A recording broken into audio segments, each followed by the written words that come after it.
Hello everybody, I'm J-Man270, and today I'm just going to show you how to, or what I did to fix this here bulldozer. It's an HD16DP, and it's a power shift unit, 65, model year roughly, about the size of a D7, 48,000 pounds, right around there. Okay, got a pretty good deal on this one because one side didn't steer. The old boys didn't want to work on it. I didn't know what to do really, so either or, whatever. So here we go. What y'all got to do is you got to get that cover off there. See, it looks like that. I got one on each side. All right, get that off there. This is the steering brake here, or the brakes basically. It's one on each side. All the stuff looks the same. There's a hose. That hose right there, that new looking one, all shiny and blue. That one was the one that took off on us. They had a big crack in it with a little hole. Over time, they just blow out. And I replaced it. It's kind of a trick getting in there, a little contortion trick. But it's a JIC number 8 fitting, about 13 inches of hose, 13 3/4. I had to make this your little wrench. See that? You can see it. 7/8. Of course, says it right on there. But this little cheap Chinese wrench kind of keeps some around just for stuff like this. I did this so you can get in there.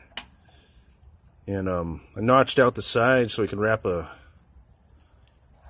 wire around it so it doesn't drop in the case. Because, boy, if that happens, you're in a world of hurt. I'm just not going to have a good day. So you can see in there ain't much room. Barely get your hand in there, let alone a wrench. I mean, a wrench just wouldn't fit in there.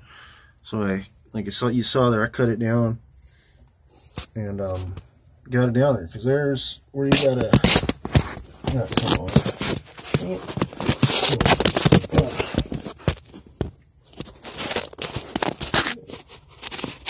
There you go. Kind of there you go. See the end of the fitting down there.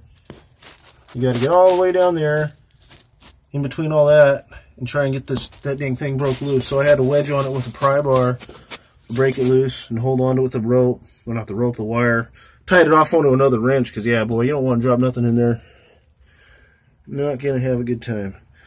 Alright, see, so here it goes from the modulator. This is for the steering.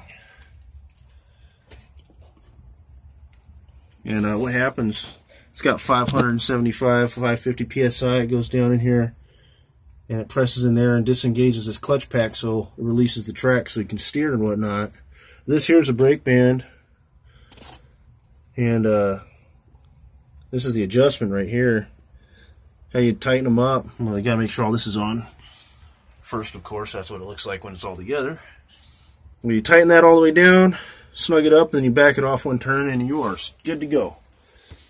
Okay, so that's pretty much it. These are pretty good, robust old units. You know, it's yeah, good for roughing, work, and clearing kind of stuff I do. So it's worked for me, man. Got another one sitting over on the island I got to get out of there, and it's a military one. So they had several series of these HD16s. This one here, like I said earlier, is the HD16DP. The end of these in about 69, started in 64. And then in 70, they started the HD16DP Series B. And yeah, and those ones, they got the squared off look. You know, they tuned them up a bit, you know, made them more modern looking. And in 74, all that all stopped because Allis-Chalmers went ahead and sold out to Fiat, or did that joint venture, or whatever you want to call it. But yeah, then those boys over at Fiat, they decided to change it over to a Fiat Alice 16B. That's all they call them there. And basically, they're all the same machine. Start looking at the parts books, undercarriage-wise, all that good stuff.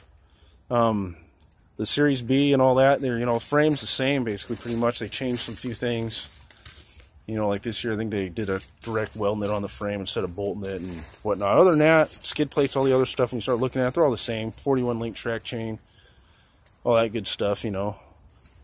Might want to verify you got some parts books or whatnot, and make sure all, you know, a lot of stuff is. I know the idlers are and other things like that, and the track and all that good stuff. So but yeah, just the upper structure and the engines. They got the updated engines on the later ones. On the Series B, Allis-Chalmers, they put the 17,000H in there, Series 2, and those are the good ones. They have the better crank and all that good stuff, I guess, and whatnot. And this one, yeah, this is just a 16,000H natural. Hey, still gets the job done, you know. So yeah, the old Allis, good machine. Allis, it's my turn to dance. Here we are. Yeah, so don't scrap these things out. Let's get some work done. You know, pretty much all over these things I use reusable fittings, so a pretty field-friendly machine and whatnot, you know. So some of them are crimped on here. At some point, somebody replace them and whatnot. But yeah, Allis-Chalmers, it's tops.